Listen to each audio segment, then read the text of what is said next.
এত রক্ত এত জান বিলিয়ে দেওয়ার পরেও আল্লাহর কসম মুজাহিদিন যারা এক সেকেন্ডের জন্য তাদের হিম্মত কমে নাই, তারা এখন আবার তারা মাটির উপরে আছে। আবার মুজাহিদ থামে না, ইসলাম ডোবে না, সূর্য কখনো চূড়ান্ত ডোবে না।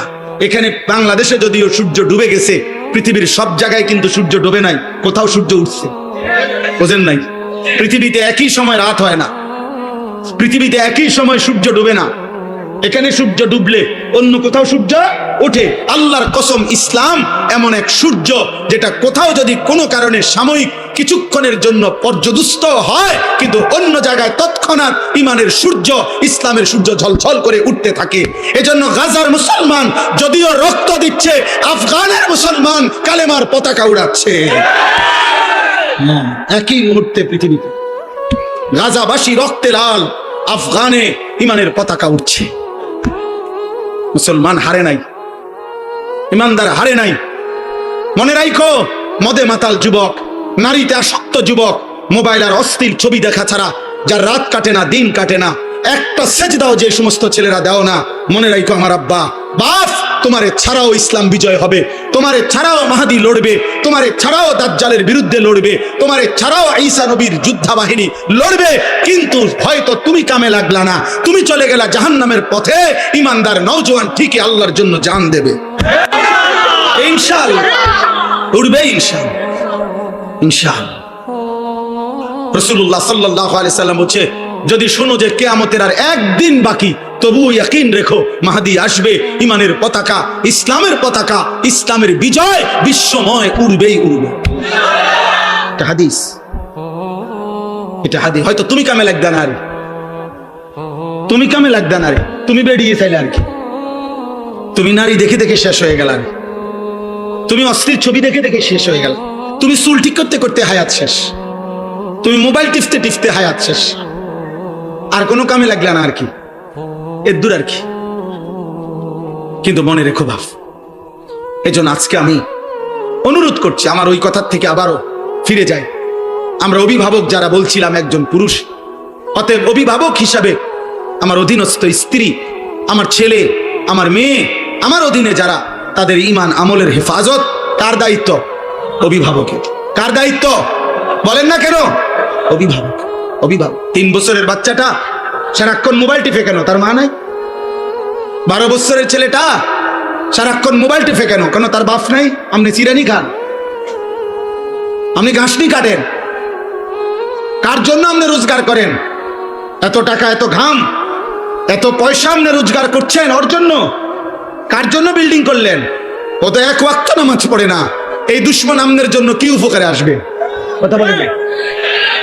হ্যাঁ, ওই বাপ, আমনে যে আজকে 60 বছর হয়ে গেল, আমনে যে আজকে 30টা বছর ধরে এই বাজারে মাথার ঘাম পায়ে ফেলাইয়া একটা একটা টাকা রোজগার করেন, ব্যবসা করেন, আপনার স্ত্রীও বেপর্দা, আপনার ছেলেও নামাজ পড়ে না, আপনার মেয়েও পর্দা করে না, আপনি এনে বাজারে ঘাম ঝরে, আর তারা বইয়া বইয়া টেলিভিশনে ঘরে সোফাত বইয়া তারা নর্তকীর নাচ দেখে, নাটক দেখে, সিনেমা দেখে।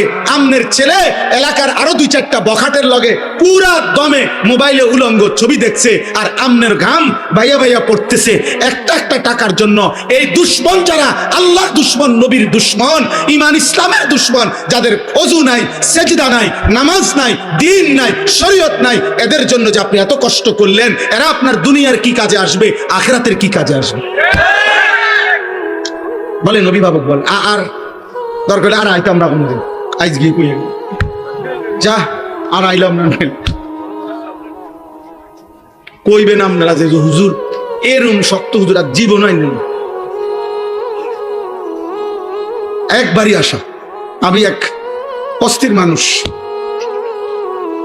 যার জীবনের কোনো স্থিরতা নাই। আমি কখন কই থাকি, কি করি কিচ্ছু জানি না, নিজেও জানি না।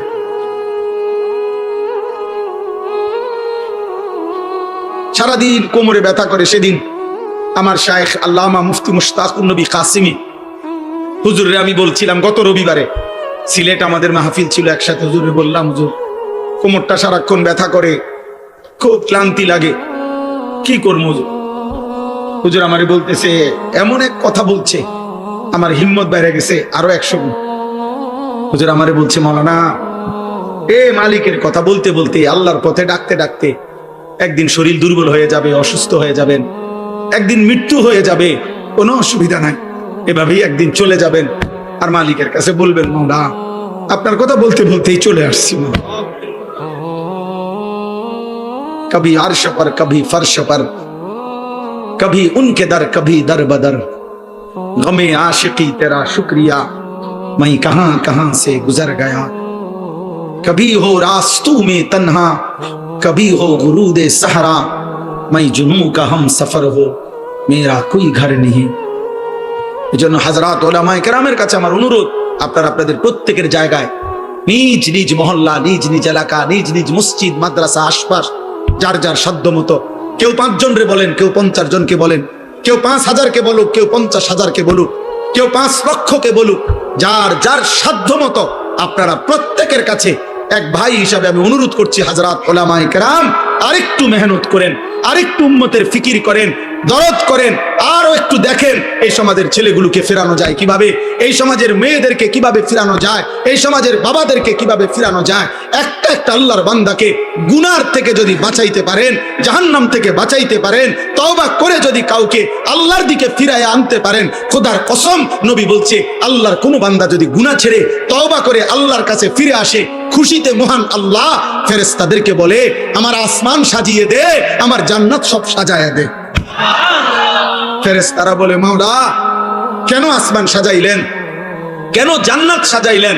আল্লাহ বলে, আসলাহাল আবদু মাওলাহু, আজ এক গোলাম যে আমার থেকে ভাইগা গেছিল, যে আমার অনেক দিন সেজদা দেয় নাই, যে আমার অনেক দিন ডাকে নাই, যে আমার অনেক দিন গোলামি করে নাই, আমার এমন একজন ভেগে যাওয়া বান্দা আজকে আমি মাওলার সাথে তার সম্পর্ক ঠিক করে ফেলছে, তওবা করে চোখের পানি ছেড়ে দিছে, আমি তারে মাফ করে দিছি, এই খুশিতে আমি আসমান সাজিয়ে দিলাম, জান্নাত সাজিয়ে দিলাম। এজন্য ফিকির চাই, ফিকির চাই। সবাই চিনতে হবে জরুরি না, সবাই চিনতে হবে জরুরি না, সবাই সবার কাছে পরিচিত হইতে হবে জরুরি না, এটা মূল বিষয় না। মূল বিষয় হলো আল্লাহর দ্বীনের জন্য মেহনত, কলিজা ভরা ব্যথা নাও। ফালাআল্লাকা বাখিউন নাফসাক, আমি আপনাদের কাছে অনুরোধ করব, আপনি ওই পরিমাণ মেহনত করবেন যে পরিমাণ মেহনত করলে আরশে আজিমের মালিক বলবে, বান্দা আমার বান্দাদেরকে আমার দিকে ফিরাবার জন্য তুমি কি তোমার জান দিয়ে ফেলবা? এই পরিমাণ বলবো। নবীকে আল্লাহ বলে নাই এই কথা যে বন্ধু আপনি কি মরে যাবেন? আরে আপনি কি জীবন দিয়ে ফেলবেন?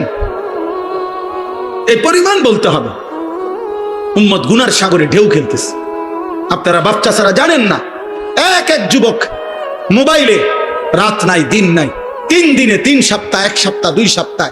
আপনাদের কেউ যদি আজকে 30 বছর এখনকার বয়স যাদের 60, এই বাচ্চা ছাড়া আপনারাও যদি এমন কেউ থাকে যে গত 40 বছরে হয়তো উনি সবসময় টেলিভিশন দেখছে, এই 40 বছরে আপনি টেলিভিশনে যত নাটক সিনেমা না দেখছেন, ওই 4 দিনে তার চাইতে বেশি মহিলার ছবি দেখতে গেছে।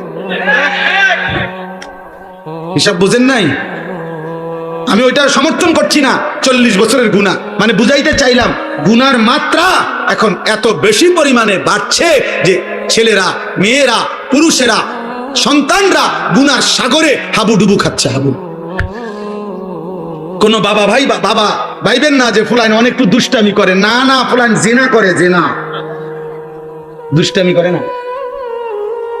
আপনি এটা কইেন না যে বাচ্চা মানুষ একটু দুষ্টমি, না দুষ্টামি করে না, ব্যভিচার করে, জিনা করে। 12 বছরের, 14 বছরের, 13 বছরের ছেলের দাপটে ঢাকা শহরে অসংখ্য কিশোর বাচ্চা, 12-14 বছরের ছেলে সরাসরি কিশোর গ্যাং সাফাতি দিয়া কোবায় মানুষ, বয়স 14। আর আতঙ্কে পুরা মহল্লা কাঁপে। কিশোর গ্যাং, কিশোর মানেই তো 15-র নিচে। 15 বছর হইলে, বালেগ হইলে আর কিশোর থাকে না, যুবক হয়। আল্লাহ আমাদেরকে হেফাজত করেন। শেষ।